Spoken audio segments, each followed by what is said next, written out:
I've really not analyzed myself in terms of my own appeal to my audiences, but I'm told and I read in the newspapers that the young people, they like my work. It could be because I think I like young people more than anybody else. Because let's face it, the medium that we work in is a very young medium. You have to feel young, you have to stay young to be able to be in the medium successfully. Because the people who see the pictures are between the ages of 14 and 27, they form the majority. And I think there's no film without romance, because it can tend to be dry. And when you have to have romance in film, I think you have to tap all the elements that are youthful, that are energetic, that are young, that are alive. And you cannot be a good motion picture maker unless you appeal to the young, unless you feel young, unless you know what they feel.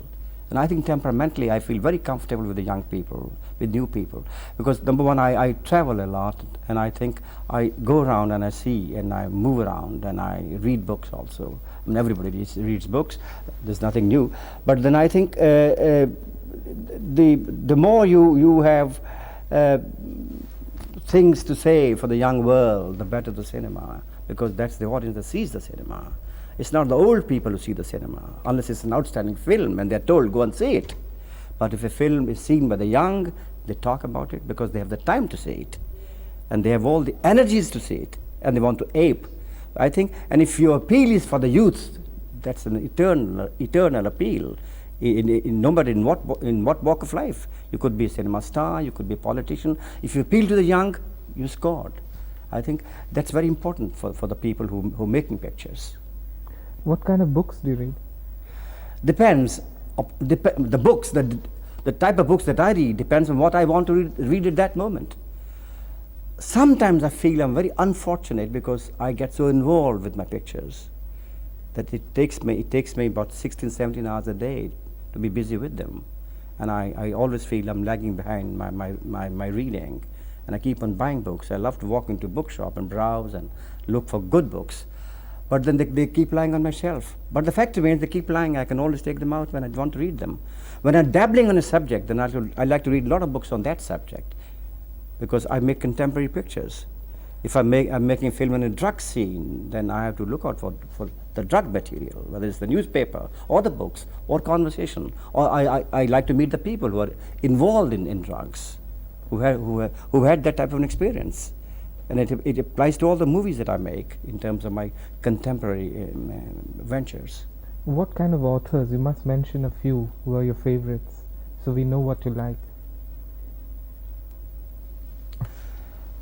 Different kinds of authors. You have different favorites in fiction. I think Irving Wallace writes beautiful in terms of writing, and various others. And certainly somebody else all of a sudden comes out with a good novel, you want to read it. Certainly there's a good Indian author that you like to read. Salman Rushdie? Yes, his Midnight Children, I read it, but I thought it was a little difficult reading, and I had to hold it and keep it on the table for a while, because I could not. It did not hold my interest from that point of view. I mean, I think a good novel in terms of fiction is once you start reading it, you should not like to give it up unless you finished it. But when you're a busy man, you start reading a novel, and if the novel somewhere is a little loose, there's a looseness of construction, or a little subjective, or he's dwelling on something where the story is not going forward, then you like to go back to your work. And once you go back to your work, you get so involved that you forget about it. So I have read the book, but not in one sitting. It is very well written, but something which I thought was not that engrossing, which I thought would make me glued. You will never be old, that's for sure. Take it from me. If you love your work, then you like to work for that love of your work. And that love for your work is what romance is all about. It includes everything. But if you're not working, if you're not involved, if you're dull, if you're vegetating in a corner and you are cursing yourself, well, that's your age. That's age. So how old do you feel?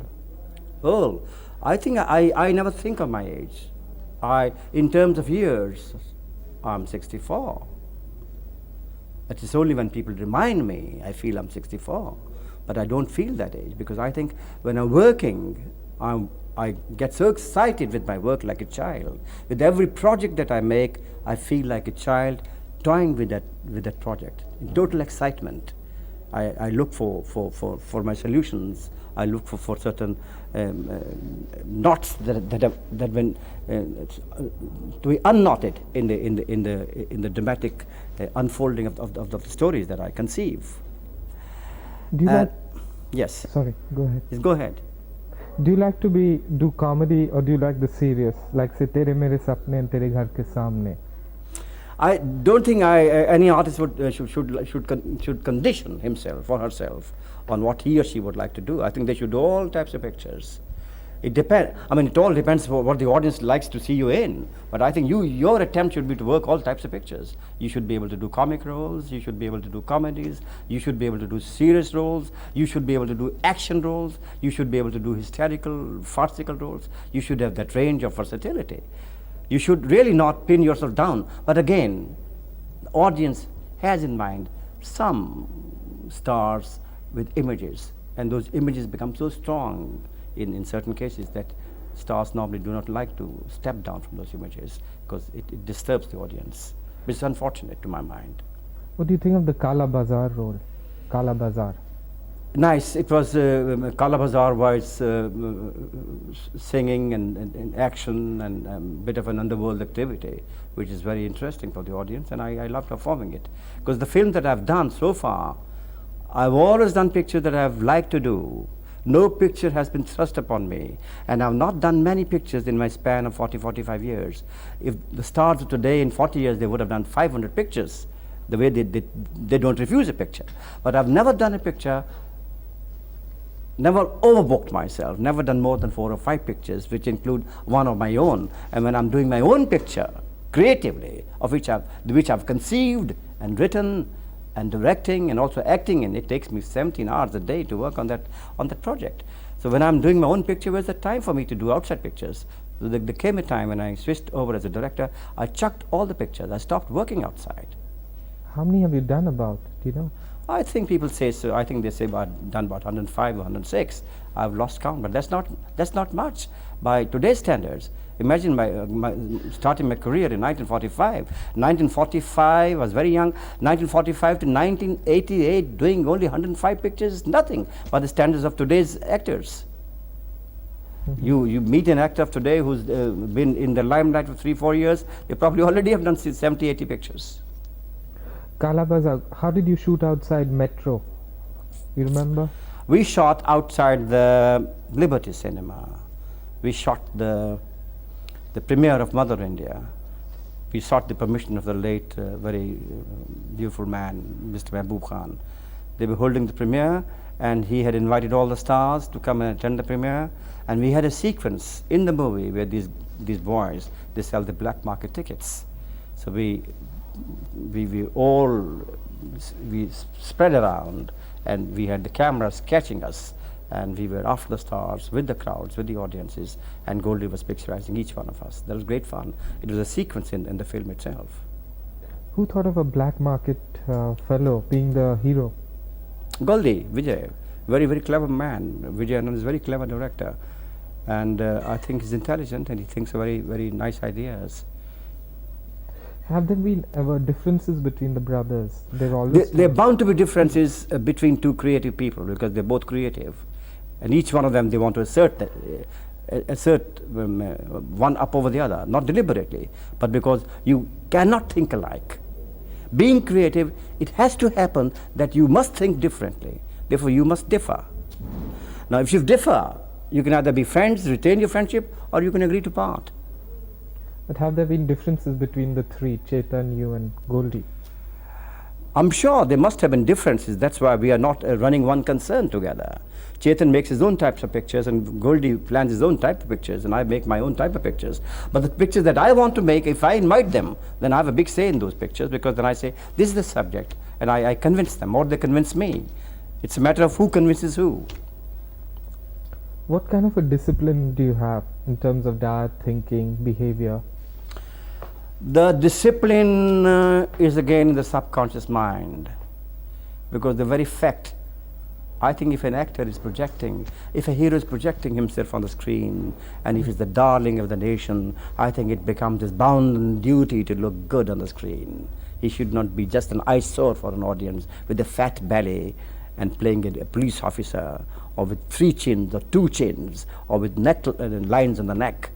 I think it's a beautiful, beautiful medium called cinema. You look for beauty on the screen, and beauty has to be planned, beauty has to be given to the world. I think that's why a little discipline on the part of actors is very important. I think you have to be an ascetic, you have to be a yogi to achieve something in life. Unless you're a yogi, you cannot be great, you cannot be an achiever. And it does not just necessarily apply to the movies, it applies to all the professions. Wherever you go, whatever you want to achieve in a big way, you have to sacrifice something for that achievement.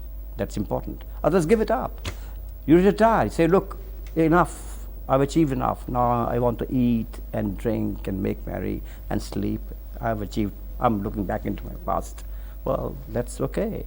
Then people talk of the past. But if you want to be in the present and in the limelight and in the show business and on the screen, I think you owe it to the world. You owe it to the audience. You owe it to yourself to look after yourself, so that at least you look good as much as is possible.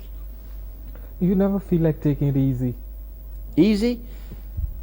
Oh, I take it easy sometimes. Even during my great moments of planning, I take it easy. The best work comes out of taking it easy.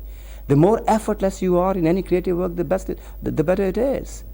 But if you mean relaxation, that's different. But I think everybody needs relaxation, but relaxation cannot be for long. If you switch over from one thing to another, that means relaxation. I'm directing for 4 hours, suddenly I'm going back into my makeup room, and then I'm facing the camera, and I go back, then I'm reading a book. That's relaxation. Not much is known about your wife, Mona. I mean, she just disappeared. Well, you know about her. The whole world knows about her. Mona. Mona, I met on the sets of Bazi. We did 2 or 3 pictures together. We fell in love. We married each other. Then Mona was not very keen on acting, and she gave it up. Why wasn't she keen? Well, it varies from individual to individual. She hardly had done 3 or 4 pictures. She was not ingrained that much in the show business. And she said, I'd rather get married and not do any pictures. The only picture she did after marriage was Navketan. Then she had a baby. Her interest lay somewhere else. So these answers can only be given by the individual concerned. Because she was not that professional yet when she got married. And she had not done any outside pictures. Has she become a recluse? One doesn't see much of her. I think she has a lot of friends, and she has her own circle. Maybe she does not move into the movie circles. That's why it's not written about. What you read in the magazines is about the movies and the movie people, the movie magazines. And there are a lot of people who would like to be written about. She's one of those. But you've had a good marriage. Yes, well, evidently. We're still living together. We were happy. We have 2 kids, we're very happy. What's Sunil like? Do you think he has what it takes? I think he's quite a lot like me. He's very introvertish. He's very withdrawn, Sunil. He's shy, and he's obstinate. He's stubborn, and he wants to make it in a big way. He does want to make it in a big way, and I think he will. And because his dogged perseverance will help him. And his 2 films are awaiting release. One is the one made by Goldie for him, Main Tere Liye. One is a film that he shot in Chicago called Car Thief. And now he's making a picture with newcomers, a picture called Savdhan. He's going down south to Kerala to shoot it after a few days. So you never know. A lot of people make it a little late in life. A lot of people, after having got a break, don't make it. A lot of people make it and then lose it after a few years. Who knows? Nobody knows. Because he's still life ahead of him. What about Devina? What is she like? I mean, is she more like you? Devina is a bit of an extrovert, very unlike Sunil, because Devina she's happy-go-lucky, and she loves fun. And I sent my kids to Missouri for their education, and then I sent them abroad. And Sunil went to America. Devina went to Switzerland, then she went to London. She learned photojournalism. She wanted to handle the camera, which she does handle very well. And then suddenly, like all girls, they end up in marriage. She meets a boy, And she suddenly comes to me one day, "Okay, Papa, this is the boy I love." So I looked at the boy, I said, "You love her?" He said, "I love her." "Are you sure?" "We are sure." "What do you want to do?" "We want to get married." "When do you want to get married?" was my next question. They said, Anytime you like. I said, "You decide and we'll see that you get married." So I'm one of those fathers. Because if I'm freedom loving, what right I have to hold my kids from living that type of freedom as long as they're not doing something which is stupid or wrong or evil or wicked or dirty. And I think the sooner we learn in our country about this, the better it is. Because I think we are now in 1988. So my kids are modern, if that is, and they have been brought up in that type of an atmosphere, and they have those types of parents, and they're happy as they are. And I don't think I want to dabble any further in his career, because my duty as a father is over. I gave him a break. I made a picture for him. It all depends upon him, how he wants to make out of it. How did you feel on becoming a grandpa? Well, I still feel the same, except that it's a good feeling to have a small little child and playing with the child, and it's a very cute little girl, and Divina wants to flaunt it all the time, and you can feel shades of yourself, shades of Mona, and shades of Divina and the little child, and that gives a good feeling. But I I don't feel from that very grandpa-ish point of view, grandfatherish point of view. I don't feel that old enough that I have. I think it's a process of life. You can be a grandfather at the age of 40. You can be a grandfather at the age of 70. It's a good feeling. It's an addition to the family. It's a lovely child. Divina loves her. We all love her. Okay, suppose you had to go to a desert island. Which 3 films of yours would you take along, just at instinctive? Which 3 films? Directed by me, produced by me, acted by me? Acted, produced, directed. Give you the choice. Anything. I got to go backwards and think of all the films. It has to be instinctive. Instinctive? Instinctively, I would choose so to take with me on a desert island. I would not, if given a choice, I would not like to take my own pictures, because I don't like to see my own pictures. But for the world, certainly, there are 2 types of audiences. One is the box office type, because the pictures become a hit. That's why they should see it. The other is a film that you liked yourself and it has not become a hit. I think I could probably want to carry. I don't think I'd like to carry a picture, because I wouldn't like to carry my work for the world, really. But I think, from my own point of view, Guide was a good picture. Hare Rama, Hare Krishna was a good picture. Des Pardes was a good picture. Picture that did not click at all with the people. Portions of it, I thought I enjoyed making. It was ishq, ishq, ishq. It was a very thin story. It was a disaster on the screen, but I think we enjoyed making it. It was a great adventure making it in 2 months. We climbed up the mountains from Pokhara up to the Mount Everest region. It was 7-8 weeks. But again, in films, the audience ultimately they are the judges. As the saying goes, would you like to go with the boots on? I think so. I think every man who's working creatively, whether he's a writer or a film director or a composer or a painter or a sculptor or even a politician, who wouldn't like to die with his boots on as long as you're creative? I think it's great when you're creating, you're living. And who doesn't want to live eternally? I think when you're creating, you're living all the time. You're not dead. And when you're not creating, then you're static. When you're static, it's stagnation. When stagnation, it's death. It can be any time. So I think I'll go on working like this because I love it. It excites me. Every time I make a project, it gives me an additional bounce and additional energy, and I love working on it. And that gives me double the vigor. And I think I'll go on and on like this, unless something happens to me all of a sudden in terms of physical decay or physical illness, which can happen anytime to anybody, and you don't have any answers to that. But I think it's a great feeling to be creating all the time. Like you are a journalist. Don't you love writing your reviews? Don't you love writing articles? Don't you live and love the thought of people reading your articles and talking amongst themselves? My God, this Khalid has written so beautifully. So I think if you don't do it, then you're dead. Now you're used to it, and you grow with it because you're improving all the time. Any creative man improves all the time, and he never reaches the perfection, and he's aiming at the perfection, and perfection is never there. In fact, it should never be there. The moment you feel you are perfect, well, that's the end of you. That's it, which means there's no other climax. In fact, people should not reach their climax in lives. If they reach their climax, what is after climax? Anticlimax. It's no fun having an anticlimax. I think I'd rather be in a stage when people say, I think his best still has to come. Because I really feel that I am improving after every film as a director, as a writer, because it gives more and more experience, more and more experience.